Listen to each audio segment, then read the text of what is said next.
Just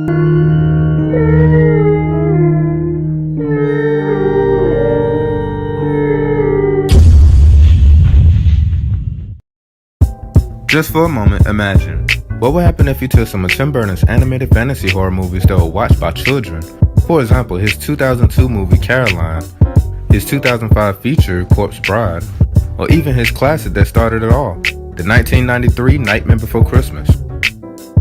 What also will happen if you take the creativity, the platforming elements, and gaming mechanics of Little Big Planet, a little bit of David Frey's creepiness for visuals, and finally compress and condense it all into an innocent but over time disturbing Junji Ito short that in its conclusion will leave you wondering, what did I just watch, even months later?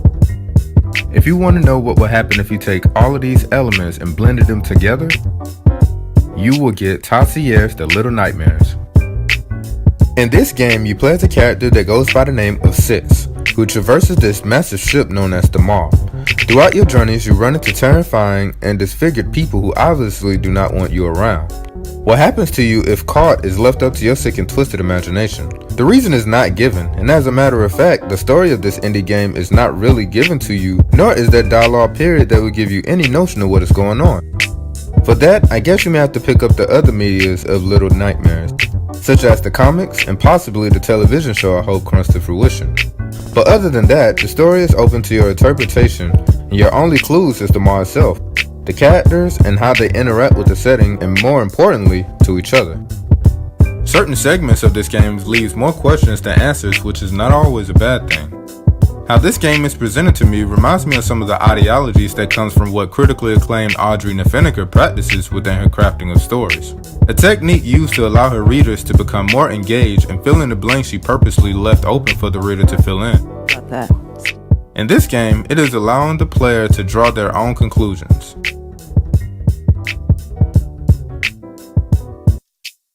The characters you will come across are creepy geishas, obese people who are one breath from a heart attack, a blind man whose arms and legs switch lengths, gnomes, and of course the main protagonist Sitz, who's not all who she appears to be.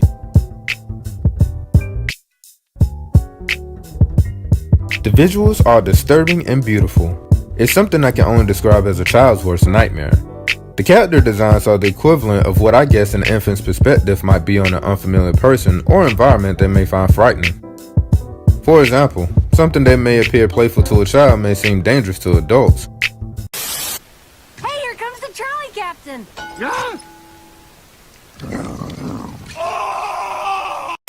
And something that may be playful to an adult may be ferocious to a child.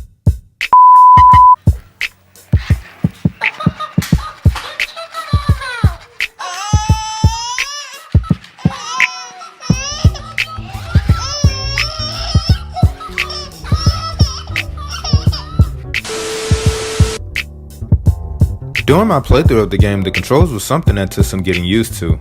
That is, after discovering what they were. Sitz has the ability to jump, push, pull, climb, pick up items, and throw them.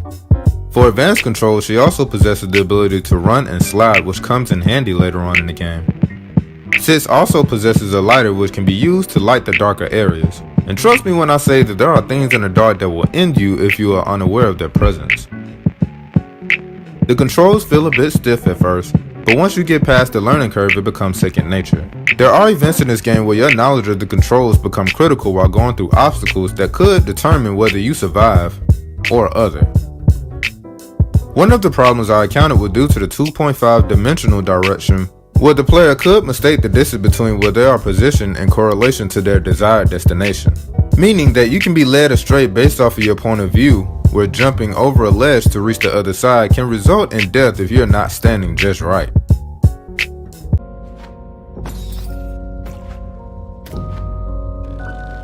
Sound design of this game perfectly matched the visuals presented. I took the time out to listen to the OST and became astonished how eclectic, ambient, and atmospheric the music is.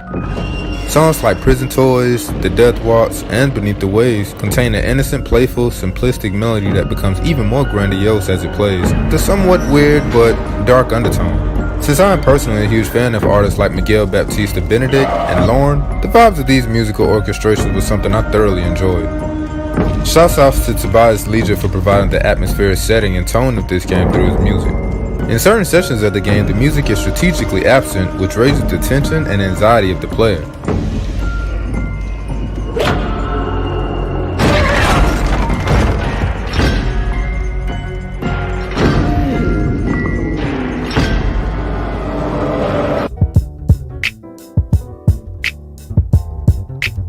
Shortly after the release of The Little Nightmares, Tallshail Studios released 3 downloadable content that explore some of the already explored areas of the base game when the player controls 6.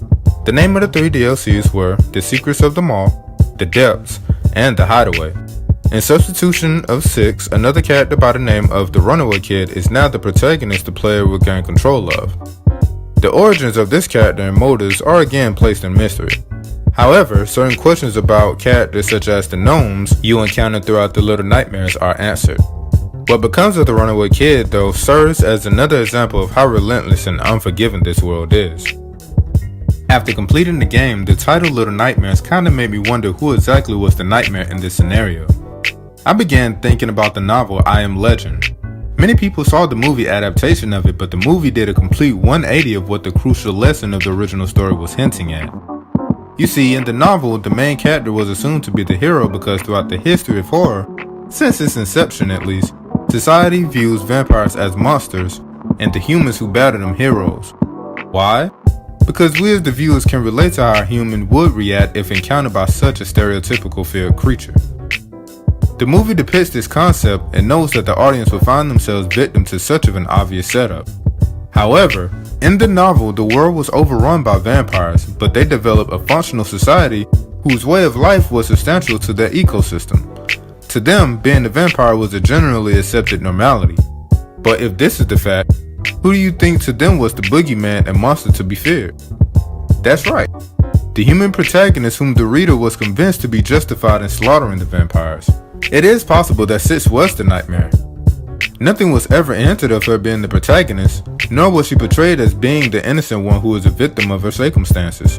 Examples can be seen in the segments when her hunger begins to get the best of her.